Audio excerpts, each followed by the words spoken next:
சேது சமுத்திர திட்டம் சுயநல திட்டம் என்று கடுமையாக விமர்சித்துள்ள முதல்வர் ஜெயலலிதா தேர்தல் கமிஷன் கடுமையான கட்டுப்பாடுகளை விதித்துள்ளதாக மீண்டும் சாடியுள்ளார்.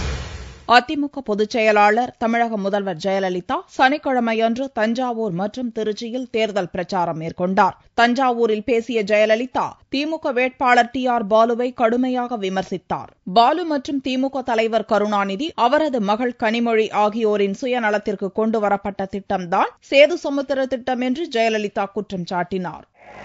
மீனம் பிஷரிஸ் லிமிடெட் என்ற நிறுவனத்தின் பெரும்பாலான பங்குகளை இந்த தொகுதியின் திமுக வேட்பாளர் திரு TR பாலுவும் அவரது மனைவிகள் திருமதி பொற்கொடி மற்றும் திருமதி ரேணுகா தேவியும் வைத்திருக்கின்றனர்.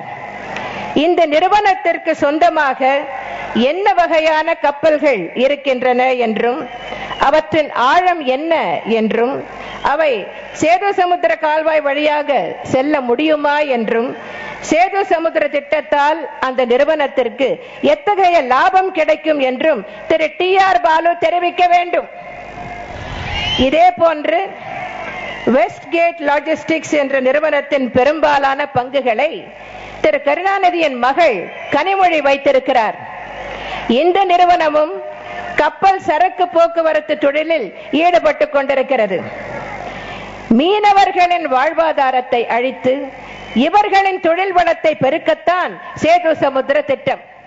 தொடர்ந்து திருச்சியில் பேசிய ஜெயலலிதா பொதுமக்கள் தங்களது சொந்த பணத்தில் தன்னை காண வருகின்றனர் என்றும் அதையெல்லாம் வேட்பாளரின் கணக்கில் சேர்ப்பது நியாயமா என்றும் கேள்வி எழுப்பினார். தேர்தல் கமிஷன் புதிய விதிகளால் வேட்பாளர்களை மேடைக்கு அழைக்க முடியவில்லை என்றும் அவர் குறிப்பிட்டார். 2014 நடைபெறுகின்ற இந்த தேர்தலில் திடீரென்று தேர்தல் ஆணையம் இதுபோன்ற கட்டுப்பாட்டினை விதிப்பதால் இந்த தொகுதியில் போட்டியிடும் அனைத்து இந்திய அண்ணா திராவிட முன்னேற்ற கழக வேட்பாளரே இங்கு வர முடியாத சூழ்நிலை நிலவுகிறது. வேட்பாளரின் பெயரை கூட உச்சரிக்க கூடாது என்றும் இத்தொகுதி வேட்பாளர் என்று கூட சொல்லக்கூடாது என்றும் தேர்தல் ஆணையம் கட்டுப்பாடு விதித்துள்ளது.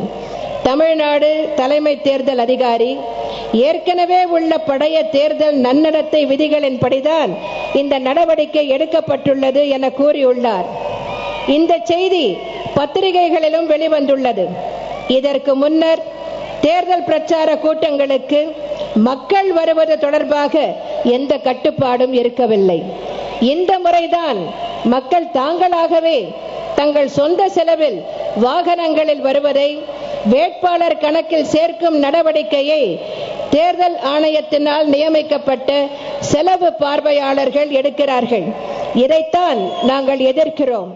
காவிரி நதிநீரை பெறுவதில் தமிழகத்தின் உரிமையை நிலைநாட்ட தனது அரசு எடுத்த நடவடிக்கைகளையும் பட்டியலிட்ட ஜெயலலிதா மீத்தேன் எரிவாயு திட்டத்தால் டெல்டா மாவட்டங்கள் பாலைவனமாகிவிடும் என்றும் அது தடுத்து நிறுத்தப்படும் என்றும் கூறினார்.